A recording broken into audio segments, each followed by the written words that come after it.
Coming up at New Day at Arirang. North Korea has confirmed it had successfully conducted a test firing of a new type of submarine-launched ballistic missile on Tuesday, the North's 8th known major missile test this year. World powers were quick to respond, expressing regret over the provocation. Meeting in Washington on Tuesday, chief nuclear envoys of South Korea, the U.S., and Japan expressed concerns over North Korea's latest launch of a short-range ballistic missile and urged the regime to return to a dialogue as early as possible. And final preparations are underway before South Korea launches its first homegrown rocket, Nuri, at 4 p.m. tomorrow. The rocket is now moved to the launcher unit. Good morning and welcome to New Day at Arirang. It's 8 a.m. on Wednesday, October 20th in Seoul, South Korea. I'm Kim Mo-gan. And I'm Mark Broom. It's wonderful to have you as we head into the middle of the week now. Over the next 60 minutes or so, we are going to take a look at the biggest news stories of the day and get some expert insights on the issues facing Korea and the world. Now, our top story this morning, North Korea making waves on Tuesday, launching what it claims was a submarine-launched ballistic missile, or SLBM, into the East Sea. It's the North's eighth provocation of the year so far and comes just a matter of weeks after the regime test-fired 4 short-range missiles. Tuesday's provocation was swiftly met with a barrage of global criticism, with the UN among those expressing deep concern. The United States also slammed the launch, saying there needs to be swift dialogue and diplomacy with the North. Our Kim Hyo-sun starts us off. In a briefing Tuesday, the UN's deputy spokesperson explained that Secretary General Antonio Guterres is deeply concerned about the North's latest provocation. He also stressed the international body has urged the regime numerous times to abide by UN Security Council resolutions. The U.S. also criticized North Korea for its series of recent missile launches, which it said have violated multiple UN Security Council resolutions and threatened regional peace. White House Press Secretary Jen Psaki highlighted the need for dialogue and diplomacy. These launches also underscore the urgent need for dialogue and diplomacy. Our offer remains to meet anywhere, anytime, without preconditions. We're also closely consulting with allies in this, in fact, on this. She also called on North Korea to refrain from further provocations and engage in sustained and substantive dialogue, while stressing that Washington is committed to defending its allies in the region. The U.S. Indo-Pacific Command in Hawaii also condemned the launch, but stressed Tuesday's launch did not pose an immediate threat to the U.S. or its allies. The North fired what appeared to be a submarine-launched ballistic missile into the East Sea. It marked the regime's 8th known projectile launch this year. Kim Hyo-sun, Arirang News. And 3 nuclear envoys from South Korea, the U.S., and Japan met in Washington on Tuesday. They discussed North Korea's latest missile launch and ways to restart talks with the regime. Our Yoon Jung-min reports. Meeting in Washington on Tuesday, chief nuclear envoys from South Korea, the U.S., and Japan expressed concerns over North Korea's latest launch of a short-range ballistic missile, which the regime have said is a new kind of SLBM, and urged for a return to dialogue as early as possible. The meeting involved South Korean envoy Do Gyu-duk and his U.S. and Japanese counterparts, Sung Kim and Takehito Funakoshi. Speaking to reporters, Do said the 3 discussed the North missile launch on Tuesday, adding it's critical to manage Korean Peninsula affairs in a stable manner. They agreed to continue close coordination for the restart of the Korean Peninsula peace process. In the readout, the U.S. State Department said Sung Kim emphasized the U.S. condemnation of the missile launch, calling it a violation of multiple UN Security Council resolutions. It said Kim called on the North to refrain from further provocations and engage in dialogue. At the same time, Kim expressed support for humanitarian aid for people in North Korea and affirmed the U.S. commitment to resolving the Japanese abductee issue. Senior officials reportedly expressed concerns that North Korea's series of missile launches might make efforts to engage with the regime more difficult. But they added dialogue and diplomacy are still valid in resolving the issue. When it comes to the Korean government's end-of-war declaration proposal, the official says South Korea and the U.S. agree that it's useful as a means of resuming talks with North Korea, adding Washington is currently reviewing the proposal in depth. South Korean and U.S. authorities are reportedly preparing an outline of the proposal in case the declaration is adopted. Sung Kim plans to visit Seoul later this week for more talks on North Korea issues. Yoon Jung-min, Arirang News. South Korea's top office has also expressed regret over North Korea's latest missile launch. Reacting to the news, the Blue House convened an emergency National Security Council meeting where participants urged the regime to return to dialogue. Our senior Blue House correspondent, Kim Min-ji, with the details. South Korea's presidential office expressed deep regret over North Korea's missile launch. A Blue House official said Tuesday that the intelligence agencies of Seoul and Washington will be carrying out an in-depth analysis. When asked if the North's launch had crossed the red line, the official said a response can be made after the situation is clearly figured out. South Korea's National Security Council also expressed deep regret, urging the regime to return to the negotiating table. It held an emergency meeting Tuesday for about 70 minutes to discuss the security situation. The NSC reaffirmed the stability on the Korean peninsula is more important than ever, vowing to keep close tabs on the situation and to closely coordinate with related parties. However, it did not characterize the North's launch as a provocation, unlike in mid-September, likely not to hamper efforts to resume dialogue. Tuesday's launch came as South Korea's National Intelligence Director Park Ji-won met with his counterparts from the U.S. and Japan, Avril Haines and Hiroyaki Takizawa, at an undisclosed venue in Seoul. According to a statement from Seoul's NIS, the intel chiefs discussed North Korea's latest missile launch and other related issues, although it did not elaborate. It is rare for the NIS to issue a release following such meetings. They are expected to have shared their assessments of the security situation on the Korean peninsula, as well as President Moon Jae-in's proposal for an end-of-war declaration. Kim Min-ji, Arirang News.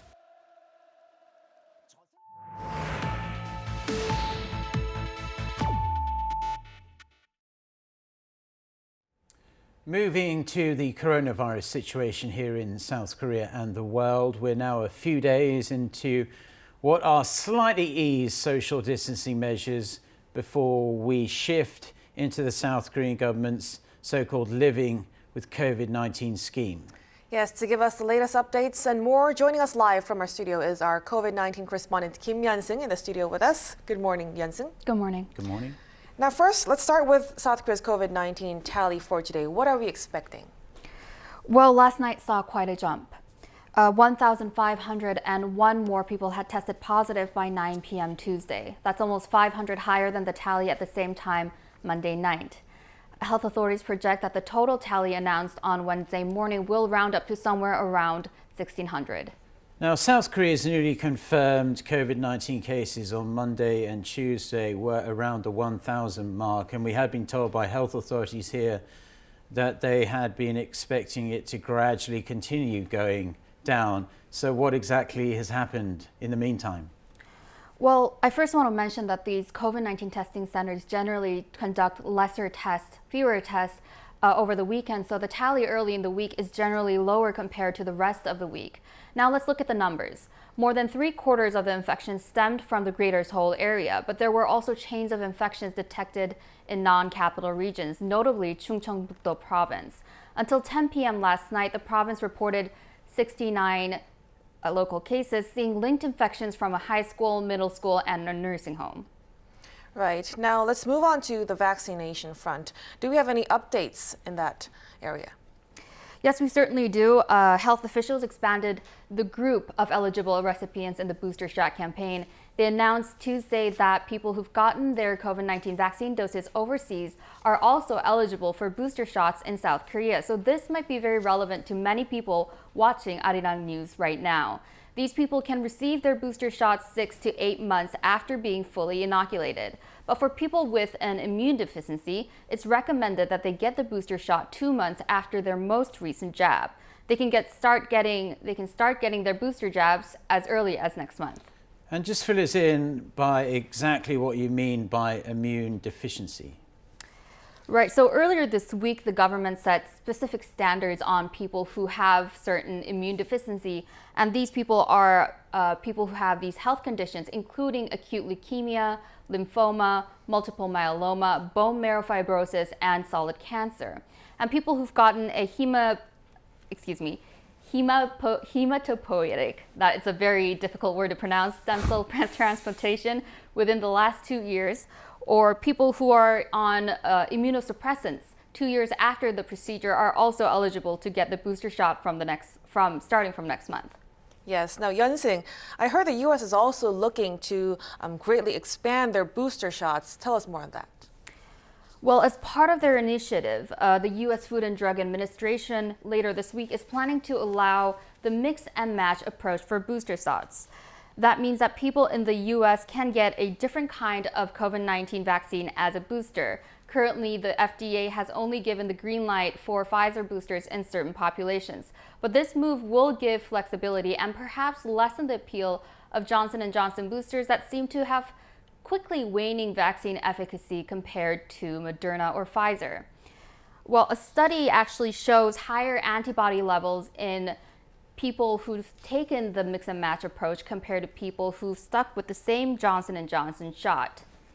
For example, Moderna's boosters showed actually the most impressive results. The study recorded a 76-fold rise in antibody levels for people who received a single dose of Johnson & Johnson and followed it up with a Moderna booster. This is much higher than the people who followed their Johnson & Johnson shot with a Pfizer booster, which showed a 35-fold antibody level increase. The people who got an extra Johnson & Johnson shot showed a 4-fold increase in antibody levels. This study, however, revealed preliminary results and relied on short-term findings from a small group of people. So it doesn't accurately show the levels of immune cells, which is also an important measure of the vaccine's success. It's also important to note that the study isn't conclusive to determine whether this approach is better, and the FDA actually plans to generally recommend sticking with the same vaccine. But if this move gets through, tens of millions of more Americans should be eligible for extra shots. The FDA is expected to finalize their decision by Wednesday local time. Okay, Yun-sing, thank you so much for your report. I'll talk to you again in our midday newscast. Thank you. Thank you. Now, during this pandemic, it's been quite a tough time for everyone, and a great many people have been suffering with what has been labelled corona blues, and this is leading to a rise in people undergoing treatment for mental illnesses and conditions like depression and insomnia. Yes, in fact, experts say that if COVID-19 isn't under control this year, the number of people suffering with mental health issues will rise even further. Our Choi Min-jung tells us more. The number of people undergoing treatment for psychiatric disorders has increased since the start of the pandemic. According to data provided by South Korea's National Health Insurance Service, the number of people suffering from depression, insomnia, panic disorders, or ADHD increased in 2020 compared to the year before. The number of people being treated for depression increased by 4.1%, from just under 800,000 in 2019 to more than 830,000 last year. Over the same period, the number of people with sleeping disorders rose by 3.2%, topping 656,000 people. The study also found that patients with ADHD or panic disorders had gone up as well. After COVID-19, business owners faced lots of economic difficulties. I think that would have had the biggest impact. I think for some, conditions got worse because of this situation. Others may have been diagnosed for the first time. Medical expenses have also risen during the course of the pandemic. Depression sufferers used an additional $17 on year in 2020 on treatments, while those being treated for panic disorders spent $25 more. Data from the Ministry of Education also showed that the number of students receiving psychological counseling increased significantly. The number jumped from just below 470,000 in 2019 to 617,000 in 2020. Seeing more people come to get counseling made me realize the number is not just increasing but actually going up drastically. We're probably seeing an uptrend now because symptoms of depression appear a bit later. If COVID-19 isn't contained this year, the number of patients will grow even more next year. Some experts say the number of patients may stop surging once the nation begins to live with corona. But the rising trend is prompting officials in South Korea to call for better mental health welfare. Choi Min-dong, Arirang News.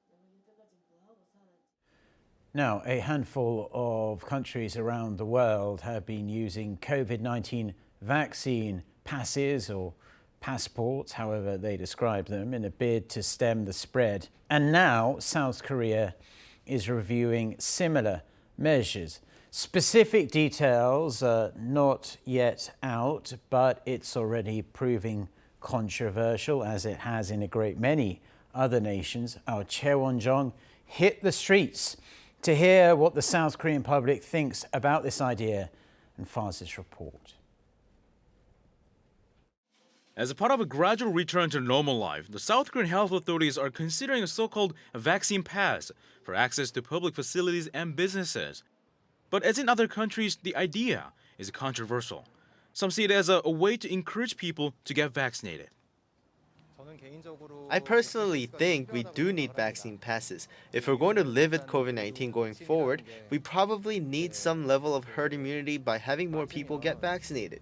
Then we'll be able to get through this faster.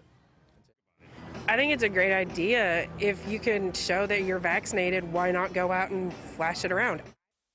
The idea has found favor among some small businesses too, who expect it will bring back business. 저희가 코로나 때문에 힘들었는데 백신 패스를 하면은 사람들도 많이 올 것이고 그 접종 비율도 좀 높아질 것 같아서 찬성합니다. 코로나 때문에 얼마나 힘드셨어요? 많이 힘들었죠. 그래갖고 좀 세도 못 내고 직원도 줄이고 그래갖고 제가 혼자 하고 있는데. Others say this could be a violation of a personal liberty. I think it's a matter of individual freedom. The choice to get vaccinated or not is a personal one. Being subject to restrictions based on your vaccination status is an infringement of individual choice. For those who support vaccine passes, the question is why? Despite these concerns, is it so important to implement a system or consider doing so? The reason we need to introduce a vaccine pass is to ensure a return to normal life for the vaccinated. This is seen as an essential step toward living with the virus. He said the number of infections could rise to 5,000 a day or higher. So the key is to make it safer to have large gatherings to stop the virus from spreading among the unvaccinated. But at the same time, a vaccine pass should not be required at essential places. You should not be denied access to public places simply because you don't have a vaccine pass. It should never be used in a way that violates personal freedom or choice. But it's fine to use it at non-essential venues or places people go for convenience. The details of the proposed vaccine pass are not out yet. But the Korean authorities will be gathering public opinion on the matter until November 24th. Choi Won-jong, Arirang News. Now it's time for On Point, where we speak to experts to dig deeper into the biggest news stories in the spotlight right now. Finance ministers from the G20 recently gave their seal of approval to a global tax reform plan that could really shake up the international business world. The deal, agreed to at a meeting in Washington earlier this month, is highly likely to be given the green light when the G20's heads of state gather in the coming weeks. This was first raised at the OECD level in the summer. Now, the crux of the plan is a minimum 15% tax rate on multinational enterprises taking effect from 2023.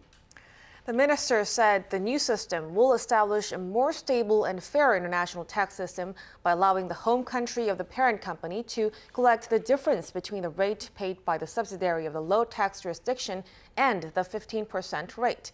Now, for more on this, we have our Professor Oh Jun-seok from Sookmyung Women's University School of Business. Good morning, Professor. Good morning. Now, firstly, how will this deal affect South Korea's ability to attract new investment from international firms? And what about the foreign firms that already have a base here? As scheduled, 136 countries and jurisdictions out of 140 involved have completed a years-long OECD BEPS project to reform international taxation standard that help countries collect an extra $100 billion in corporate income taxes annually from global companies. As for the effects of the deal, in short, it will slow down the decision process of investment for global companies, cut down global value chain, and reconfigure global business network with the introduction of OECD Pillar 1 and 2. Just before commenting the effects for Korea to induce foreign investment and then existing multinational firms, let's not forget two principles of international taxation, residence country principle and source country or market country principle. It depends on what tax authority of the global companies have the major and dominant power to levy tax between resident country and market country or source country. Till now, resident country of global companies has the lion's share of taxation. But OECD global tax reform at this month can be named for the grand power shift from resident country taxation to market country taxation. What is foreign investment? It refers to transferring capital movement from resident country to market country. Other things being equal, capital movement into market country will be exposed much more than ever before to tax risks or legal risks. In this respect, inbound capital inducement would become in a difficult situation. What a tough season will be awaits. On the other hand, by way of M&A or of selling equities as a way of global risk management, readjustment of global value chain outbound investment might be triggered. Korea can never be an exception unless Korea keep renovating a doing business environments. It is kind of a tough time.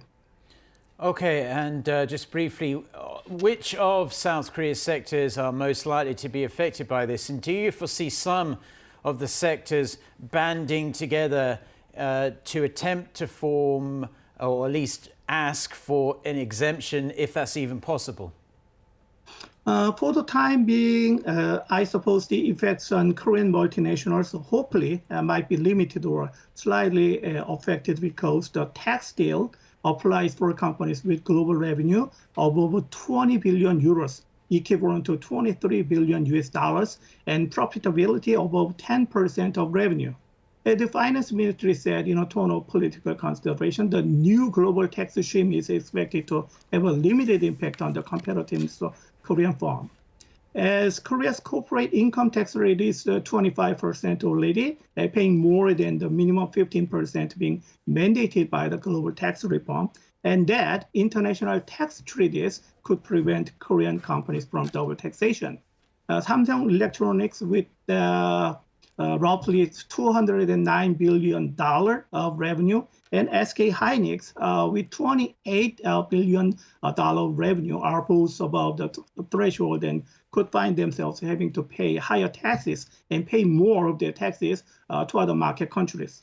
But under the program, some Korean companies could be more heavily taxed as they are large enough to trigger the implementation of the rule when the level will be lowered to 10 billion euros after 7 years, meaning that more Korean companies like Naver and Kakao, they might change their global strategy, could be targeted and exposed to tax risks with higher compliance risks. And Professor, in spirit, this deal is all but done at the ministerial and leadership levels, but what challenges remain actually enforcing this? One would hope the respective legislators of the G20 countries would also have to give this deal for their blessing for it to take effect. In total, 136 countries have agreed in principle to the OECD-led agreement that will seek to tax multinational companies at a rate of 15%, as you commented, regardless of where they are headquartered and regardless of where they are operate. The tax deal will be sent to a group of 20 meeting finance ministers scheduled for endorsement, and G20 leaders are expected to approve the deal at the summit in Rome at the end of October. What's left is the application of OECD Pillar 1 and Pillar 2 into domestic tax laws in member countries. A series of revising domestic tax law processes will start it might be different, difficult, and complex depending on the legal system and administrative procedures country by country. Already you mentioned that 2023 deadline has been set for implementation. Referring to the effects of introducing OECD Pillar 1 and Pillar 2, it will work to collect more tax revenue in source countries or market countries. But the plan is designed initially to allocate and apportion some income taxes to countries where goods or services are sold to make sure that more revenue is attributed to places where the end user reside. But it is proved and evidenced by document. It will generate other types of compliance cost and bonding cost for taxpayers. So it may depend on the country by country. Okay, wonderful, complex issue, but you explained it very comprehensively. We appreciate that. Thank you for coming on today. That was Professor Oh Jun-sok from Sukmyung Women's University School of Business. Thank you. Thank you.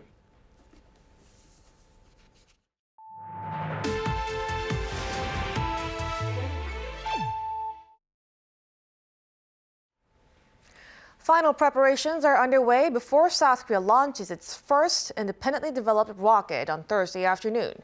In the run-up, the Nuri rocket has been moved to the launcher unit.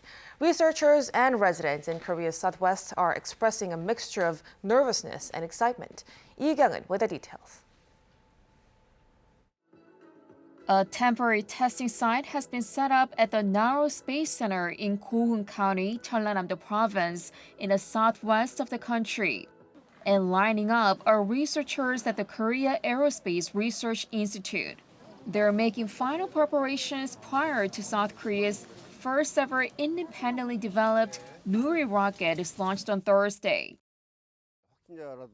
If anyone tests positive for COVID-19 ahead of the launch, it could affect the launch. So we're doing this to find potential patients.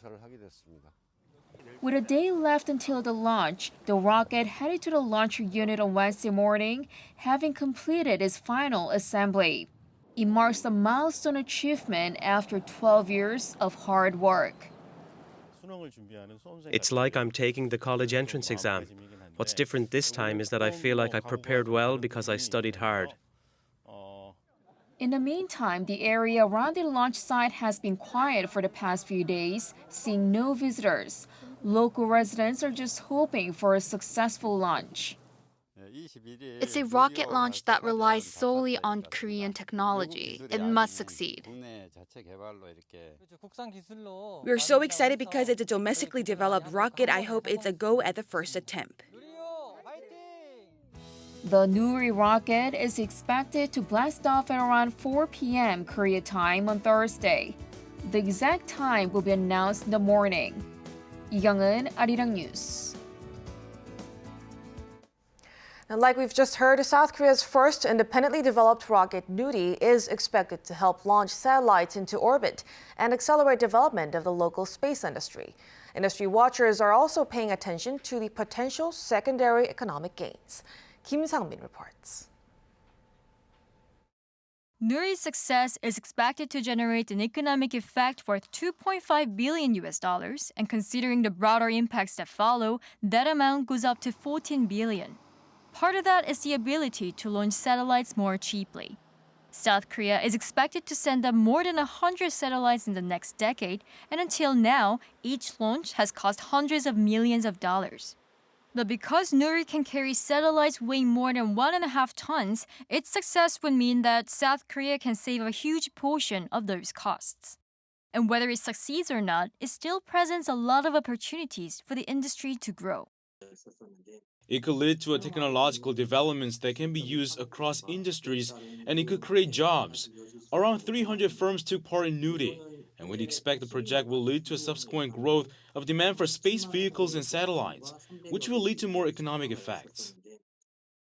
Industry experts assume that this will encourage more businesses to enter the market and accelerate the growth of commercial spaceflight, a trend dubbed New Space. In fact, commercial space activity has grown so much that it surpassed government spending and accounts for almost 80% of the total space economy. Overall, in 2020, the global space economy has expanded to around $447 billion US, and this growth is expected to reach $1 trillion US by 2040. However, despite the rapid evolution of the commercial space sector, there's still an important role for governments in helping the industry get through its infancy. When the private market is still young, the government has to create public demand, like with projects that use satellite information or footage for social purposes. Companies can use these projects to improve. The expert also added that next step is to create an environment conducive to business, such as by building reliable space policies to make the industry sustainable. 김성민, 아리랑 뉴스.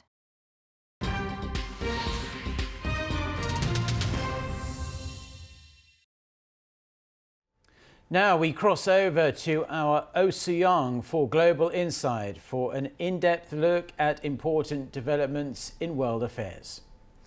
Thanks very much for the intro, Mark. It is indeed time for Global Insight. The countdown begins tomorrow as South Korea will launch its first domestically developed space rocket on Thursday morning.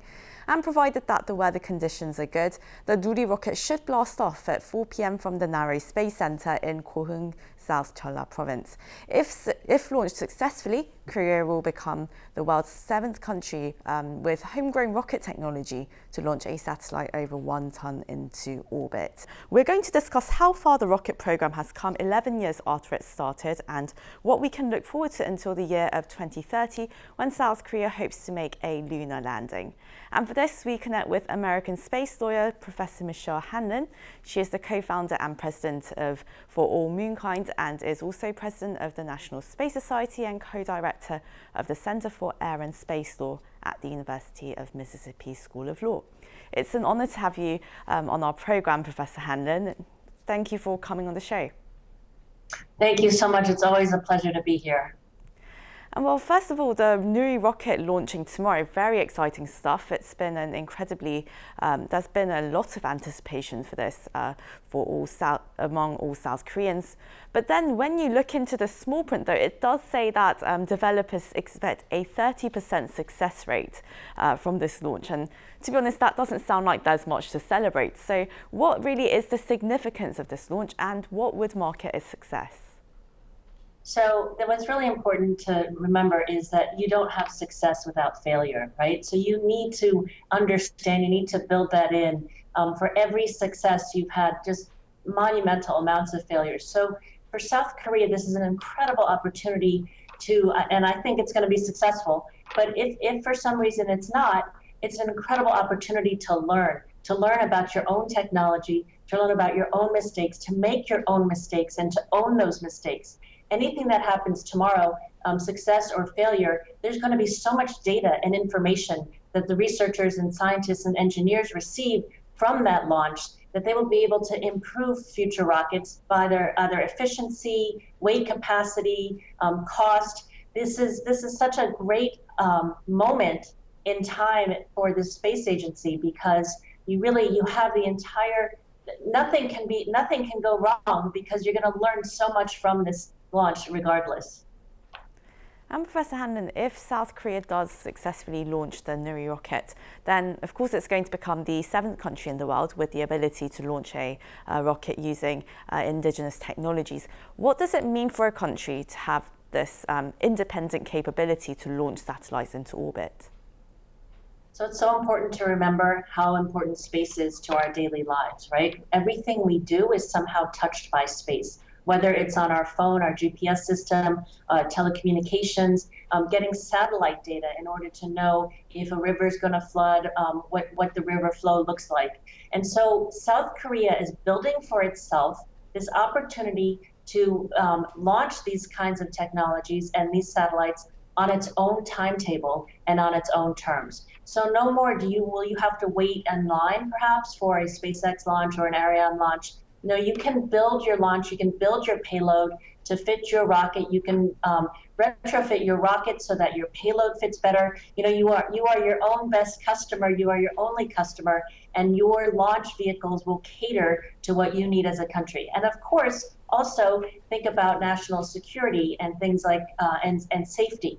And so you are going to be able to launch things without having to disclose perhaps confidential or secret or very sensitive information about that payload or about that particular launch or about that particular orbit. Now, we do talk in space about being as transparent as possible because we all know South Korea is a party to the Outer Space Treaty. The Outer Space Treaty is very clear. It's customary international law that space is to be used solely for peaceful purposes, and that the freedom and exploration of use is open to all without discrimination. So this is what you're building. What you've built with this rocket is the flexibility and the capability, essentially, to go to space and put those assets, whatever assets in space you want, when you need them.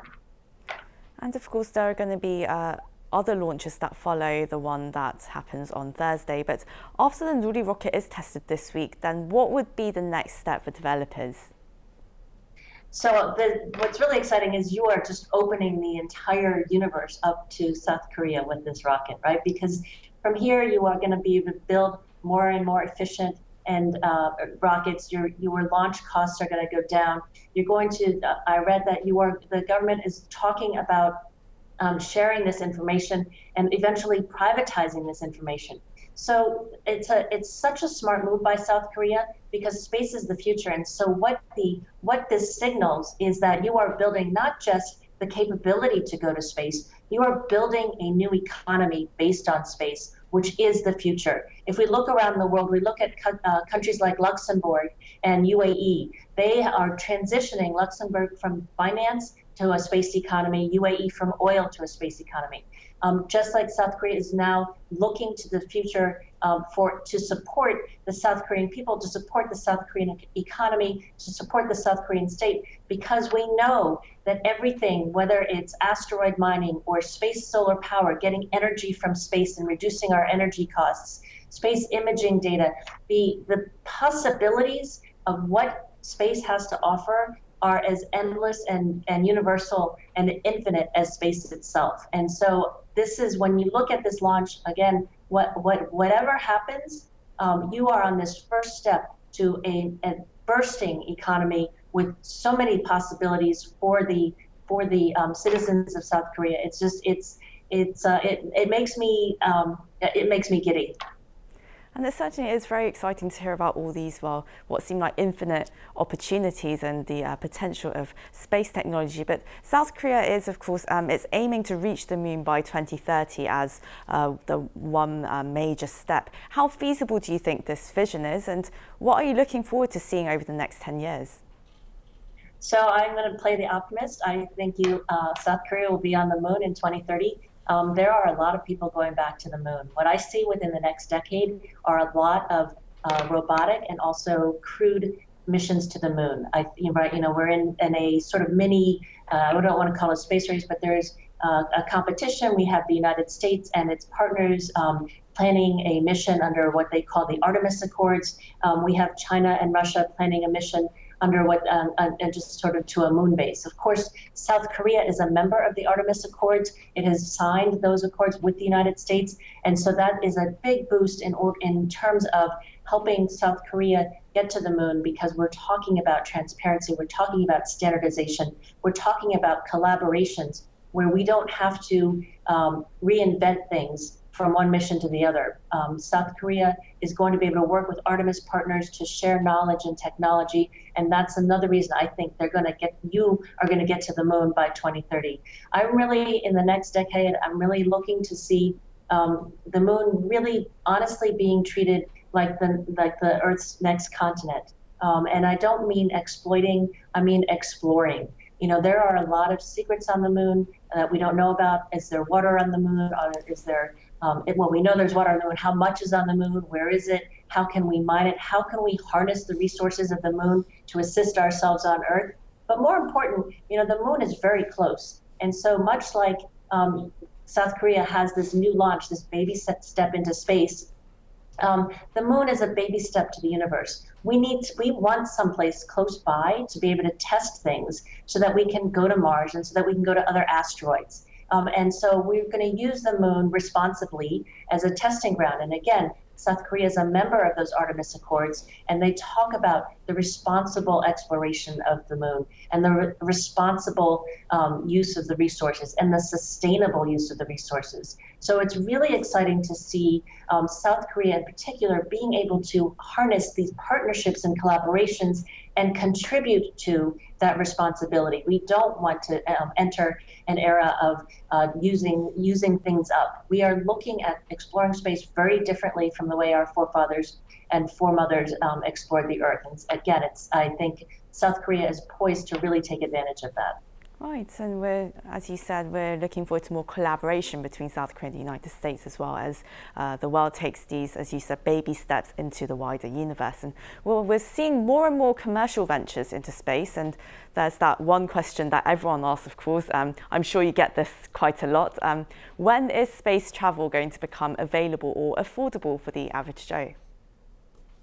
So I wish, or Jill, average Jill here, I wish I knew the answer to that. I will say, I thank everybody who is paying $250,000 for their ticket to go to space. I thank Jeff Bezos and Elon Musk and Richard Branson every day for putting their personal fortunes into space. Because if we think about our history on Earth, you know, when the first automobiles were built, it took a while for them to become common and affordable to normal Jills and Joes. And so I would like to say that I will be able to afford to go into space within my lifetime. I'm in my 50s, so I think we're looking at about 20 years.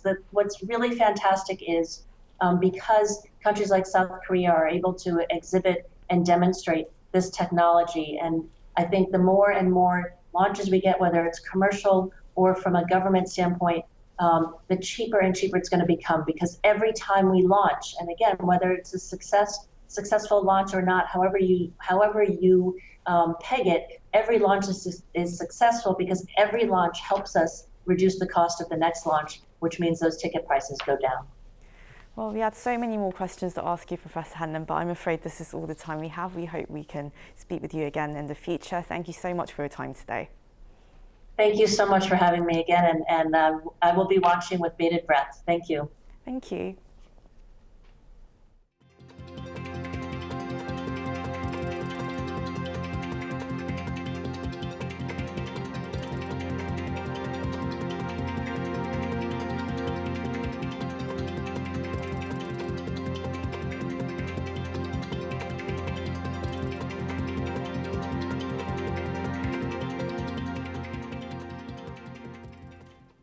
It's been a good 24 hours or so for cryptocurrency investors. The price of Bitcoin is closing in on a new all-time high on anticipation of a newly launched Bitcoin futures ETF. The ProShares Bitcoin Strategy ETF was launched on Tuesday at the New York Stock Exchange. It gained 4.8% to close at nearly $42. It gave Bitcoin a boost, with the price rising more than $1,000 to a 6-month high of $63,400. Bitcoin hit a record high of almost $65,000 in April. Some analysts expect more gains, while others say the ETF won't affect the price of Bitcoin that much. The IMF is feeling a touch more optimistic about the growth prospects for the Middle East and North Africa this year and the next, citing a recovery from the pandemic. The agency has raised its projection for the so-called MENA region to 4.1% this year from an earlier estimate of 4%. It attributed the upward revision to rapid vaccine rollouts in some parts of the region, as well as measures taken, financially speaking, at the start of the pandemic. Growth for next year was forecast to be 4.1%, up from April's estimate of 3.7%. However, the IMF added the recovery is uneven and noted risk factors like inflation and unemployment. A record number of ships are waiting to enter two of California's busiest ports due to labor shortages that have created a giant bottleneck in the global supply chain. According to the Marine Exchange on Tuesday, 157 ships are waiting at ports in LA and Long Beach, with 100 at anchor and 57 at berth. This is all happening Despite President Biden's recent order for workers at the ports to shift to round-the-clock operations, the port of Savannah also has over 20 ships waiting off the coast of Georgia.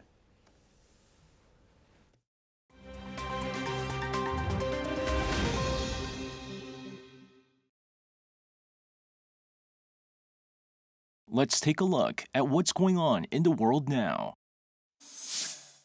Ecuadorian President Guillermo Lasso on Monday declared a state of emergency in the country as part of a major crackdown on the consumption and trafficking of drugs.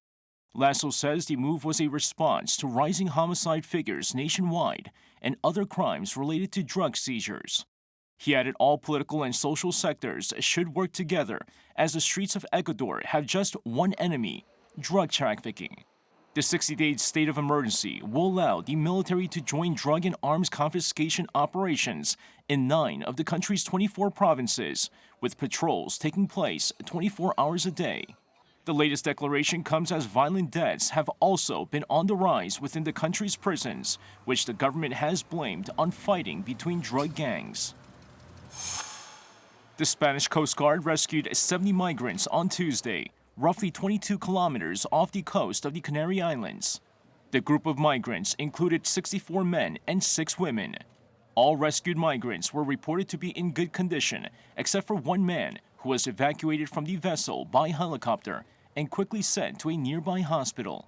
Emergency workers were also seen wearing full protective suits, helping the migrants disembark from the Coast Guard vessel. The latest data from Spain's Interior Ministry showed that more than 14,000 migrants had arrived by sea to the Canaries this year, up over 83% from the same period a year ago. More than 23,000 migrants were reported to have arrived in the archipelago in 2020, which also marked an 8-fold increase from 2019, overwhelming authorities and even sparking tensions on the islands.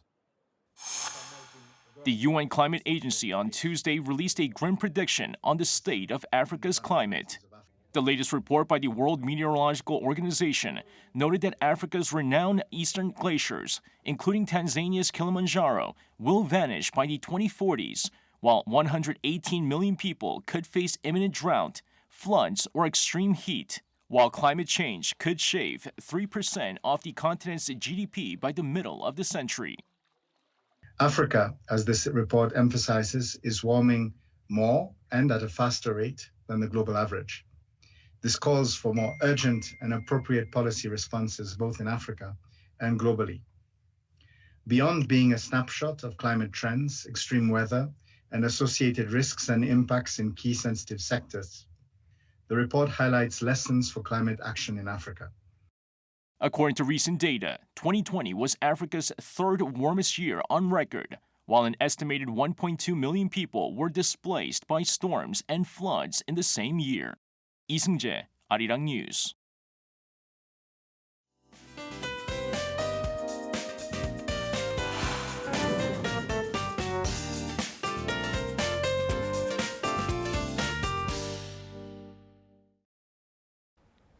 Good morning. Winter does not seem to be that far away. Seoraksan Mountain received the season's very first light snowfall yesterday, which fell 15 days earlier than last year. And we are waking up to another winter-like morning, so take your winter jackets again. But highs will rise fast along with sunshine. Morning temperatures are 4 to 6 degrees lower than yesterday. Daejeon at just 3 degrees. Below freezing in Deokyeong in Gangwon-do province this morning. The daytime highs will be similar to yesterday under sunny skies at 17 degrees in Daegu and Gwangju. Now, colder than average temperatures will stay through the end of the week. And it's a big day for Korea tomorrow with the Nuri rocket expected to blast off. Well, the weather seems to be generous for now in Nauro Space Center in Goheung, Jeolla, Namdo Province, as well as rest of the country. With that, here's a look at the weather conditions around the world.